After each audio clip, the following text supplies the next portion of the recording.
নমস্কার বন্ধুরা, আমি সুমি কিচেনে সবাইকে স্বাগতম। আজকে আপনাদের সঙ্গে শেয়ার করতে চলেছি গ্রিন চাটনি রেসিপি।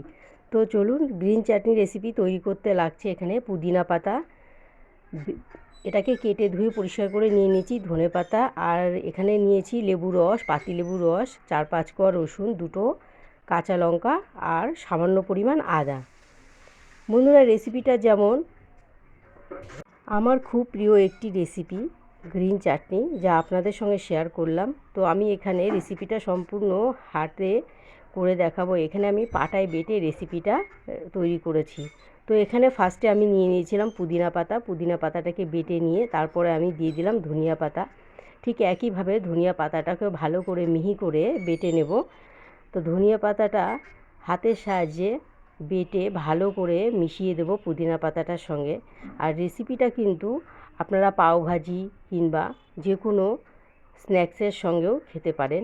গ্রিন চাটনিটা খুবই টেস্টি আর লোভনীয়, আমার তো খুবই প্রিয় রেসিপিটা, তার জন্য ভাবলাম শেয়ার করেই ফেলি। তারপরে নিয়েছি 2টো কাঁচা লঙ্কা, একটু আদা আর 4-5 কোয়া রসুন আদা কাঁচা লঙ্কাটাকে ভালো করে এরকম মিহি করে বেটে নেব এবং ধনিয়া পাতার পুদিনা পাতাগুলোর সঙ্গে মিশিয়ে দেব।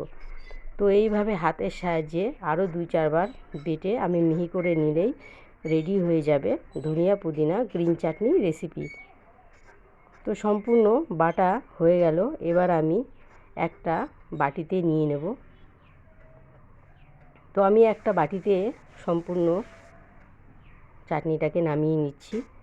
আর এর মধ্যে লাস্টে আমি দিয়ে দেব পাতিলেবুর রসটা। আপনারা হয়তো খেয়াল করে দেখেছেন, পাতিলেবুটা কিন্তু দিইনি, পাতিলেবুটা আমি পরেই দেব। তো এখানে আমি একটা গোটা পাতিলেবুর রস করে নিয়ে নিয়েছি আর এর মধ্যে সামান্য পরিমাণ লবণ মিশিয়ে দিয়েছি, যাতে চাটনির টেস্টটা আরও দ্বিগুণ বাড়িয়ে দেয়।